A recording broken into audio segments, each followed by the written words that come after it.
Ukraine annexation.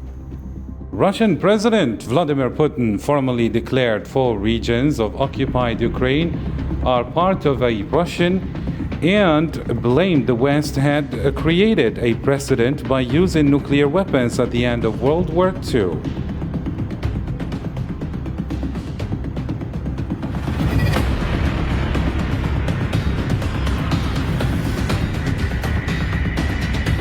Nord Stream major leaks that suddenly erupted in the Nord Stream gas pipelines that run from Russia to Europe under the Baltic Sea have generated plenty of theories but few clear answers about who or what caused the damage.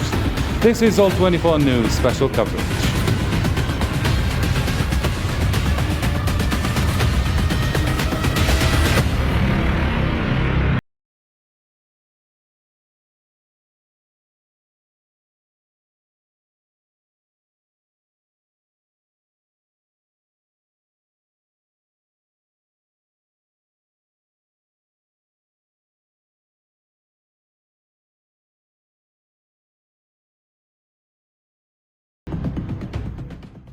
Hello and welcome to the program. I'm your host, Karim Fez Zachary. And before we bring in our guest, here is the latest. Russia used its veto power, technically, at the UN Security Council to scuttle a draft resolution on Ukraine annexation, where 10 countries were in favor and 4 abstained. Let's follow the report and then we delve into discussion.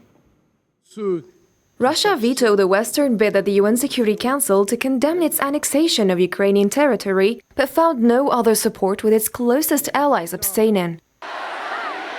Yesterday, 15% of Ukraine's territory was proclaimed by Russia in the biggest annexation in Europe since World War II. The US ambassador to the UN, Linda Thomas-Greenfield, introduced the resolution to the UN Security Council, calling on member states not to recognize any altered status of Ukraine. The resolution is straightforward. It condemns these illegal referenda. It calls on all states to not recognize any altered state of Ukraine. And it requires that Russia withdraw its troops from Ukraine immediately. The resolution was co-sponsored by the US and Albania and condemned the referenda in the Ukrainian regions. 10 nations voted in favor of the resolution, whereas China, India, Gabon and Brazil abstained. Russia, which has the veto power, blocked the adoption of the resolution, arguing that the regions chose to be part of Russia.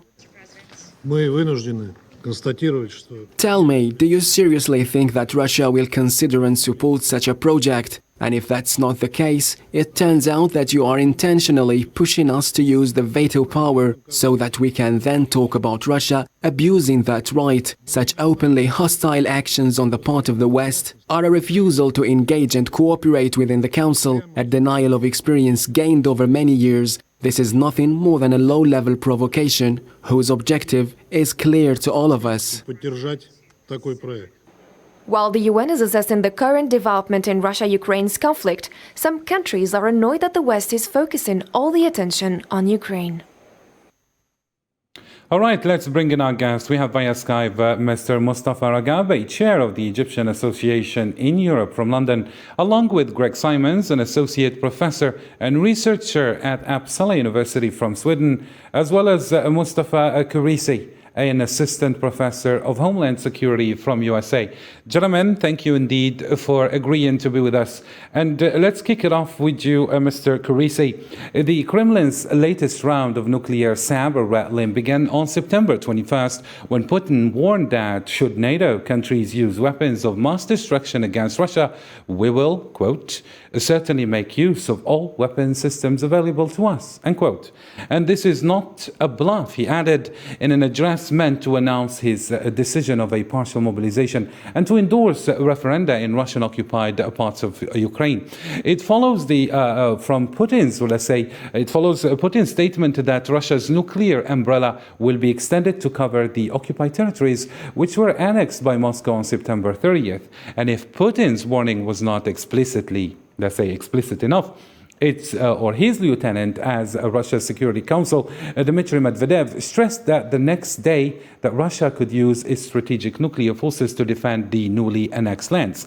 Russia reserves the right to use nuclear weapons in response to the use of nuclear and other types of weapons of mass destruction against it and or its allies, as well as in the event of aggression against the Russian Federation with the use of conventional weapons when the very existence of the state is in jeopardy. And here we underline jeopardy, noting that nothing really specifies what kind of existential threat could be. But would one think that Ukraine retaking its own land in Ukraine, for instance, the Kherson or Zaporizhia regions, can possibly constitute a threat to the very existence of the Russian state? And can we deduce, let's say, that the annexations turned the war from an offensive operation into one of self-defense?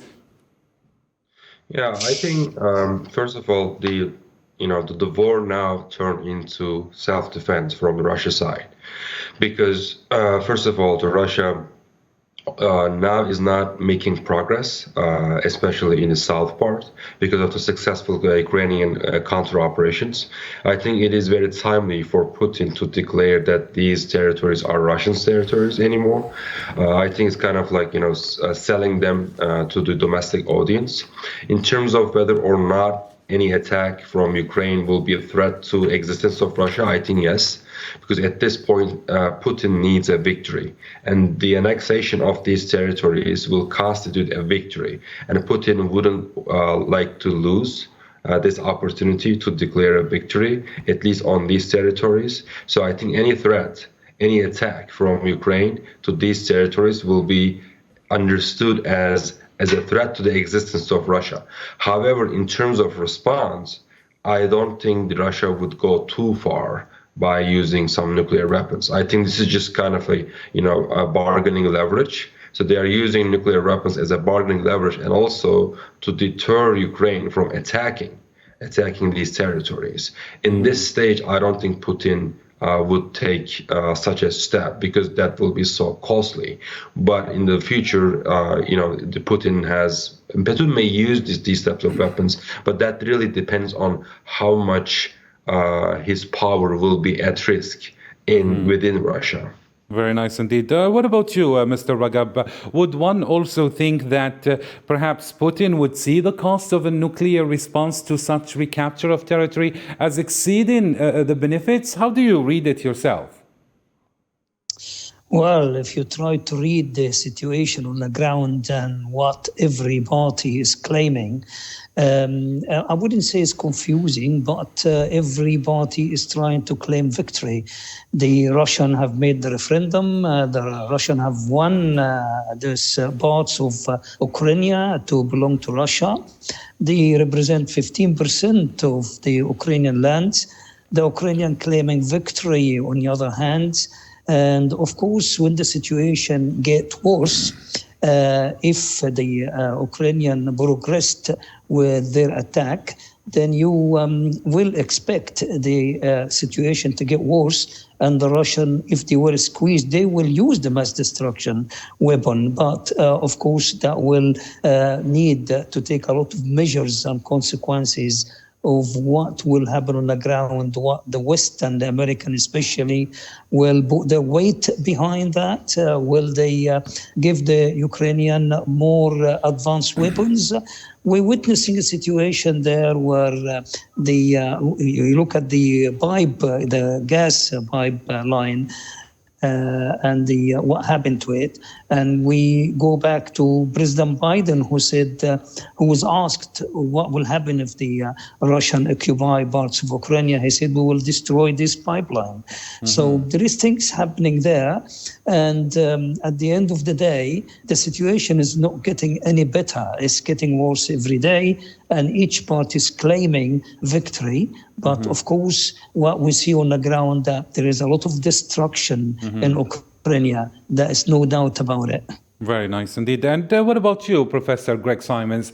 Does this new dimension to the conflict mean that the West's staunch support for Ukraine, which has made major advances in the East and the South in recent weeks, come with, let's say, a higher risk, given that there is no sign Kiev's forces will stop fighting to restore control over the lost or annexed districts using billions of dollars in U.S. weaponry and material? Okay, well, if we look at this and sort of cut through some of this rhetoric, which is quite harsh at this stage, I mean, what is the purpose of it? And this is feeding into how wars are shaped, or warfare in this case, is shaped and where it's going, because warfare is being determined more and more by political rather than solely military means. So this is an attempt to shape the battlefield, and that is not only the physical battlefield, but the psychological. And so we're having an element here where these words are being used as a means to try and up the stakes. So it's like a very high stakes game of poker to get one side to eventually back down, or at least to stop. And to therefore give the advantage to the one who outbids with the threat. And Greg Simon, do you think that this is going to make the war more dangerous? And what are the new risks to the West's strategic calculations of Professor Greg Simons?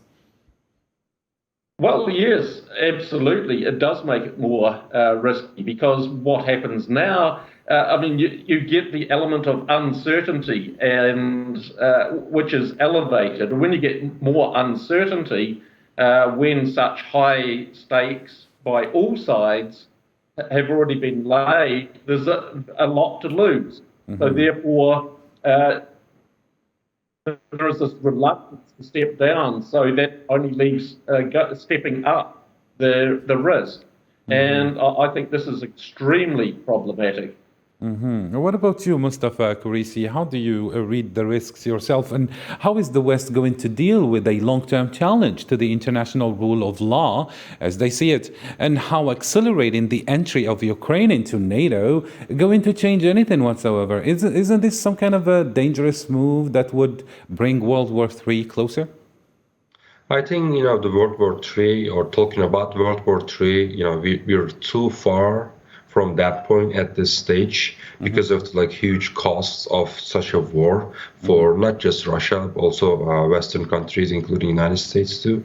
So in terms of international law point, yes, a very clear violation of international law. But this already happened in 2014 when Russia annexed Crimea. And we remember that the West didn't really react with such strong response in 2014. So it already there was already a violation of international law, but this is different because we're talking about now 4 different territories annexed by Russia, and plus, so we're now seeing more united West and then trying to push Putin back to the Russia and then trying to stop his offensive. I think the West will respond, but not necessarily with nuclear weapons, but probably with more sanctions, with more military aid. But I think I would argue that the type of weapons the West will send to Ukraine in the future months will be different, because Ukraine will need to do more counteroffensive to take these territories back. So I think the type of weapons the West will send will be different, so maybe more aggressive. That the weapons that will help Ukraine to do more aggressive operations. Also, we can also talk about the pipeline leak. So I may argue that the West may engage in some sort of covert operations in order to deter Russia from going too far or giving up from these territories. I think the idea that Ukraine will join NATO, I don't think it is possible right now. It is also just a bargaining leverage. So Ukraine and West are using this as a bargaining leverage, in the sense that, so if you give up from these territories, then Ukraine will give up from NATO membership. I don't think it is possible for Ukraine to be a member now just like Finland and Sweden. But I think just they're using it as a bargaining leverage to dissuade Putin from declaring independence in these territories. What about you, Mr. Mustafa Ragab? I mean, when it's related to Palestine, when Israelis are taking territories, they are not actually considering that as a violation of international law. When the United States made what it made, I mean, in Iraq, nobody spoke about the violation of international law. Why all this focus on Ukraine and the other, just causes are turned a blind eye to?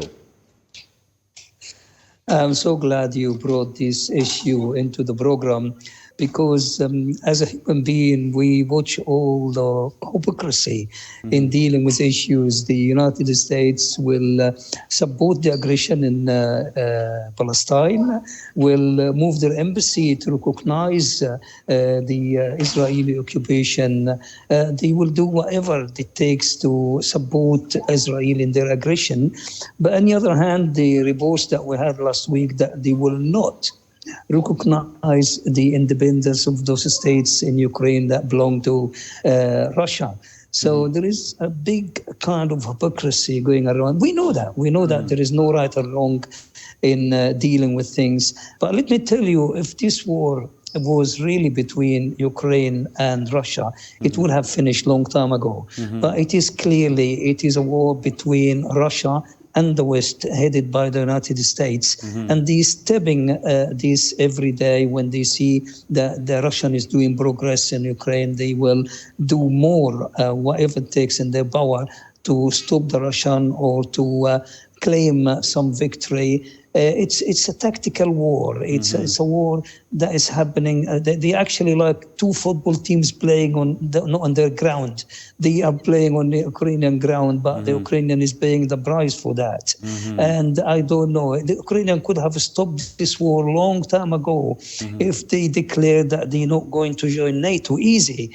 I mean, the benefit is for the country. You don't want to support the NATO on the cost of your country and the destruction that is happening to your country, if you think wisely. But politics don't go like that. Politics, deals, there is deals in the background. What Ukraine going to get out of this war?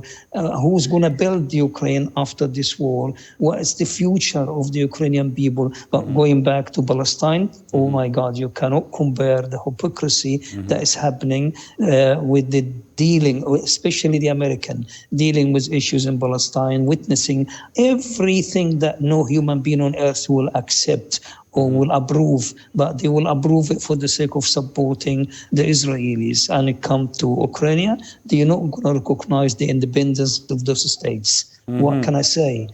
It's a hypocrisy, total hypocrisy. Very nice indeed. What about you, Professor Greg Simons? Do you agree with Mustafa Ragab?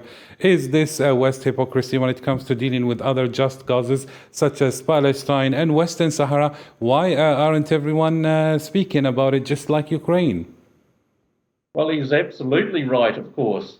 And I mean, if we look at this, I mean, this war did not just start in 2022. I mean, this war was already ongoing from the end of the Cold War and has gradually ramped up. If we look back to 2019, the organization RAND, which is linked to the US military, published a report about containing and weakening Russia. And it mentioned different parts which this could be done. Belarus, Kazakhstan, Nagorno-Karabakh, Ukraine, Syria. And what are we having today? Or at least since 2020. All of these countries have been subjected to a great deal of conflict and various forms of color revolution. I mean, this comes back to this idea of which they've been using since the color revolution, since the Arab Spring, that they're trying to project this will of the local people. But I mean, this is a facade. It's definitely misleading because these are I mean, Ukraine now is a climate state. It's absolutely dependent on the United States in every way. And as Mitch McConnell, the minority Senate leader, recently said, that so long as we keep supplying Ukraine with weapons and material, Ukraine will fight to the last man. So this whole conflict, it's not about Ukrainian sovereignty, it's not about Ukrainian victory, it's about trying to inflict a Russian defeat. Do you agree, Mr. Mustafa Karisi, is the United States trying to destroy Russia in this proxy war in Ukraine? Mr. Mustafa Karisi, can you hear me? Yeah, I can hear you. I think that the word destroy would be too big in this case. Yes, the U.S. is using this war specifically to undermine Russian military power, Russian economic power too. But in terms of destruction, I don't see any specific interest of the United States in terms of destroying Russia, because destroying Russia or completely eliminating this country from this region will cause more turmoil in that region. So I would argue that yes, U.S. also Western countries, particularly UK, so they are using this war to undermine Russian economic power and military power, rather than simply saying that they are trying to destroy Russia. Very nice indeed. And next up in our discussion, Russia's Nord Stream pipelines burst this week, draining gas into the Baltic Sea off the coast of Denmark and Sweden. The European Union said its suspected sabotage had caused the damage, while Russian President Vladimir Putin on Friday accused the United States and its allies of blowing up the pipelines. Washington has said it was too early to confirm it was a sabotage and dismissed talk it was responsible.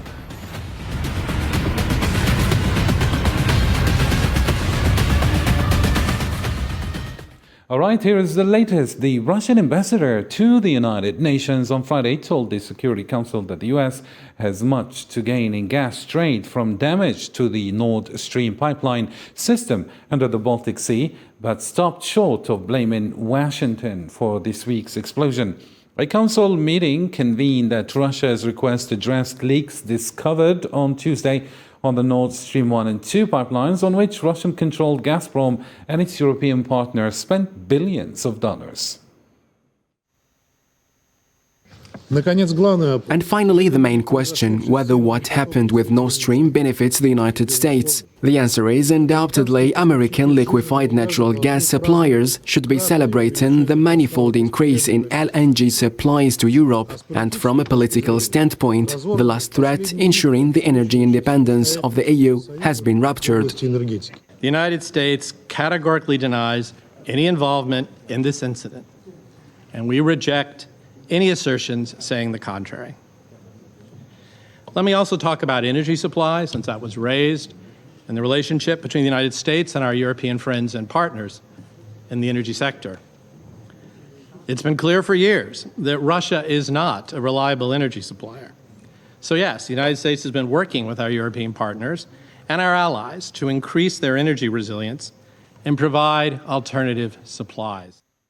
Back to you, Professor Greg Simon. A main question about the blast was whether the United States could gain from the destruction of the pipelines. Ambassador Vasily Nebenzia said the answer is undoubtedly. The intense speculations to who is responsible for these apparent attacks on these pipelines, and both sides have been blaming each other. And until there is a proper investigation, we can't really know who did what. But who, in your view, benefits the most from the damage of the pipelines? Well, I mean, if we take a step back and start looking historically what has been said recently, well, if we remember after the US and EU-sponsored Euromaidan revolution in Ukraine, at that time, Condoleezza Rice talked about reducing Europe's dependency on Russian energy platform and increasing their dependency on an American energy platform. And if we go a little bit further, I mean, Henry Kissinger once said that America has no permanent enemies, but it has interests. So, I mean, this Condoleezza Rice thing speaks to this interest. And of course, if we remember the time this blew up, what was happening? You had talks from the EU that they were going to soften the sanctions in return for restoration of gas supplies, given the winter is coming and you're having all kinds of economic as well as social disruptions caused by energy problems. And then all of a sudden this blows up. I mean, it doesn't make sense that Russia would lose or give up its leverage over Europe by blowing up the pipeline. It can just switch off, turn off the valve and stop the supplies to blow it up as something else. So, I mean, this is where the US interests are best met, because it severs that chance for approachment between the EU and Russia.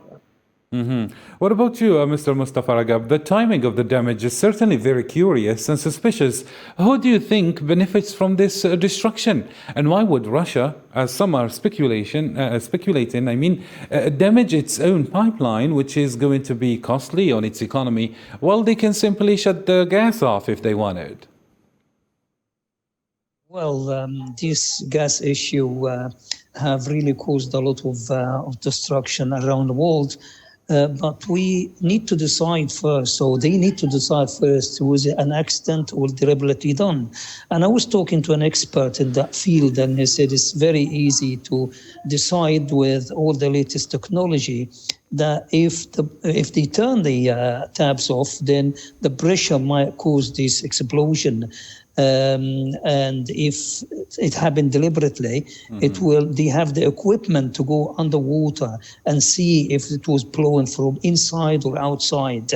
And if you decide that it was deliberately done, everybody is pointing the finger to the other side. But obviously, Russia's going to benefit out of this. Oil has always been a cause for a war. In the Middle East especially, we see the war in the Middle East all going around for the control of the oil and the price of the oil. But you see what happened there is the general public that will suffer. The general public that will suffer in paying a big, huge price for all these games that those people playing with. And what happened lately is a new development, and you have to wait for the next step. What will happen? Who will come forward and try to win more? Who will come forward and try to destroy more? And at the end of the day, this war, we don't know where is it going to take us. Is it going to take us to mass destruction weapon? I just hope not. Very nice. And Mr. Mustafa Kurisi, can the European bloc safeguard their energy infrastructure? I mean, if yes, why did this happen in the first place? And if no, what were they waiting for to secure sensitive infrastructure that if damaged, everyone loses and even the environment loses here? I think in terms of this Nord Stream pipeline leak, so we need to look at the facts on the ground. So first of all, I don't see much reason for Russia to do this, because Russia will suffer anyway, because the leak happened not just in Nord Stream 2, but also Nord Stream 1. So there is already some sort of gas, a certain amount of gas in Nord Stream 1, and Russia desperately needs income from gas exports. So also, second reason is this happened in exclusive economic zones of Denmark and Sweden, which is not accessible to Russia. If Russia did this, then why did they do this in an economic zone where they don't have any access? So I would argue that US may have some benefit from this attack, because there are some evidences on the ground. For example, in June 2022, like 5 months ago, there was a drill by NATO. And in that drill specifically happened in the location that is close to where this leak happened. So the leak happened in Bornholm Islands, which is close to Denmark. And then also the drill happened in that specifically island. And in that drill, they used unmanned underwater vehicle. So just like the UAVs. So the underwater version of UAVs. And these unmanned underwater vehicles, some of them are predatory. So they have some sort of arms weapon systems, so they can use those to basically blow up these kind of pipelines. For example, there are some kamikaze UAVs, so they can use a similar system in order to do this sabotage. I think it's a clear sabotage, that's for sure. I cannot say that U.S. is 100% is behind that, but there are some evidences that point out the fact that U.S. may do this, and also you don't have to have U.S. military to involve in this attack.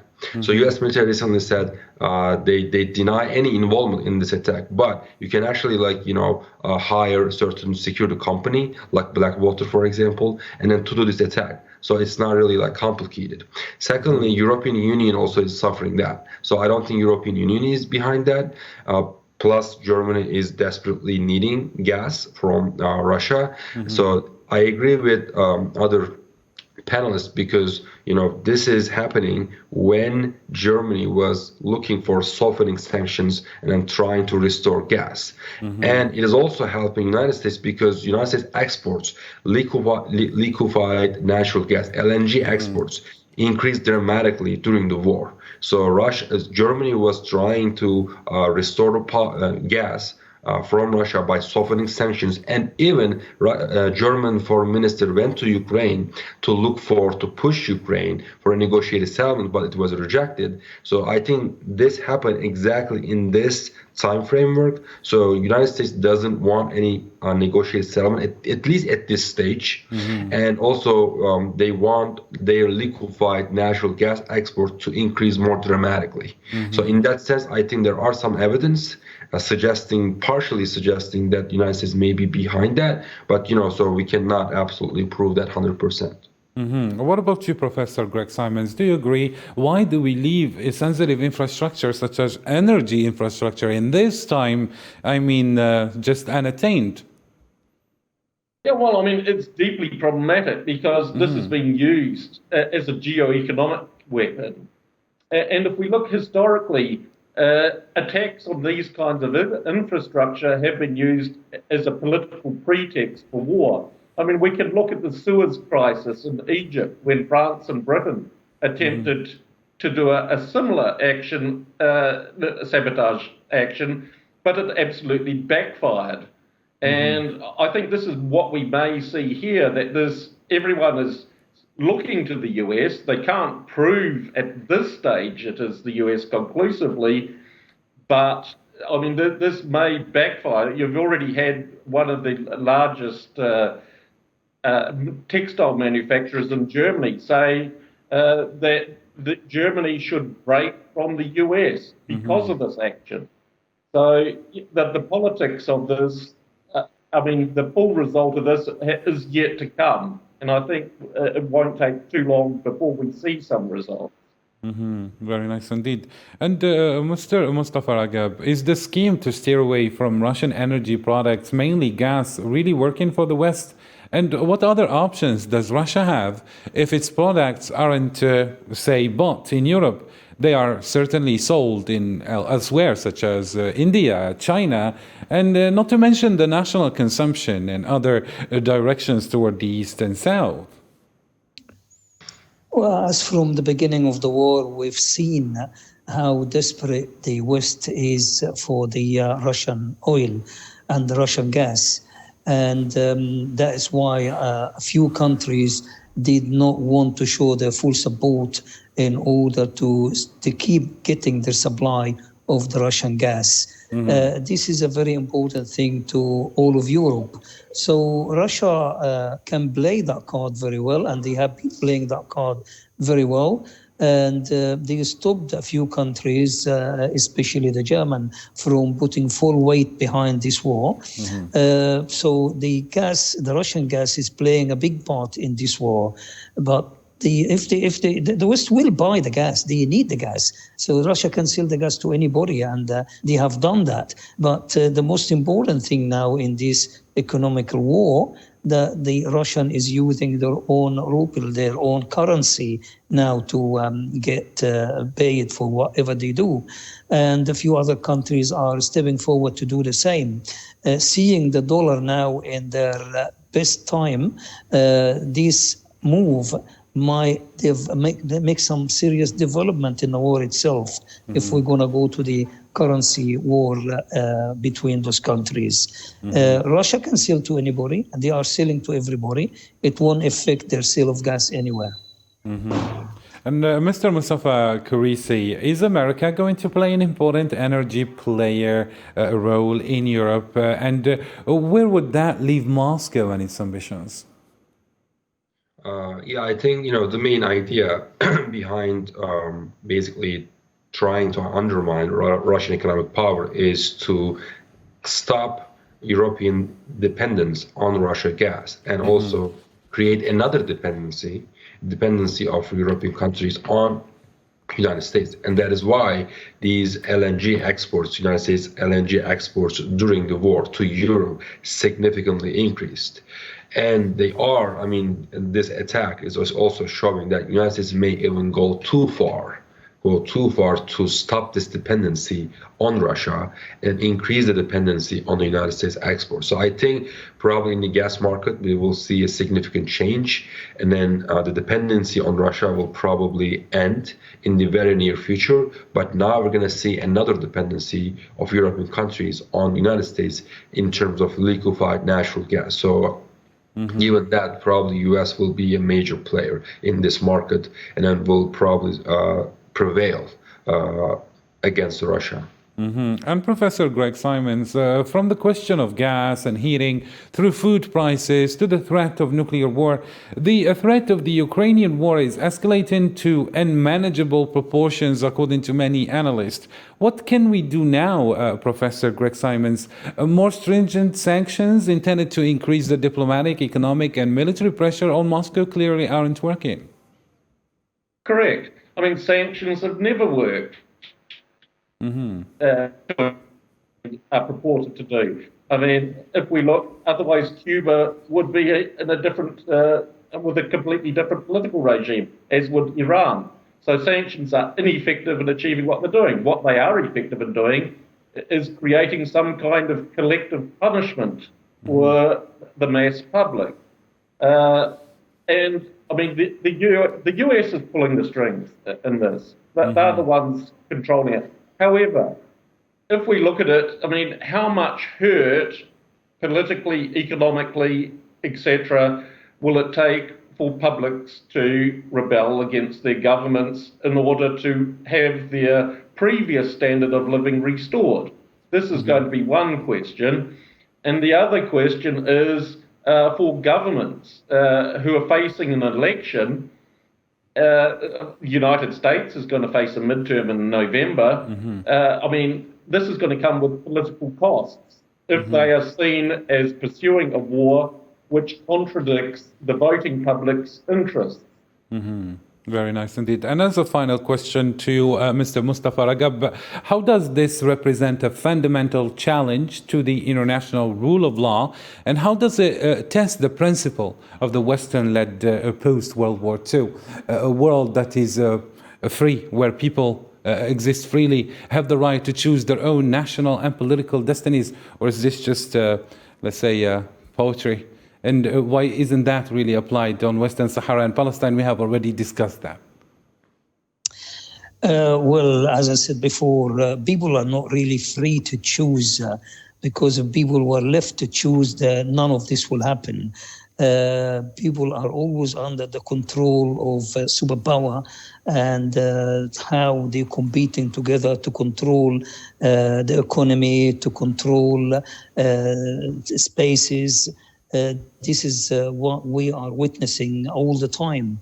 It's a war of control, whether we're controlling and testing weapons as well. So you see this war allow each side to test their weapon and allow them to see what development they need to do and what tactics they need to do. It's also all a test that these people are using, and we are the victims. The victims are the people who suffer now the cost of living. Is there any chance that the rule of law is going to change, the world order is going to change, Mr. Mustafa Ragab? No, I don't think so. That the normal people can change anything as long as this superpower exists, as long as these weapons exist.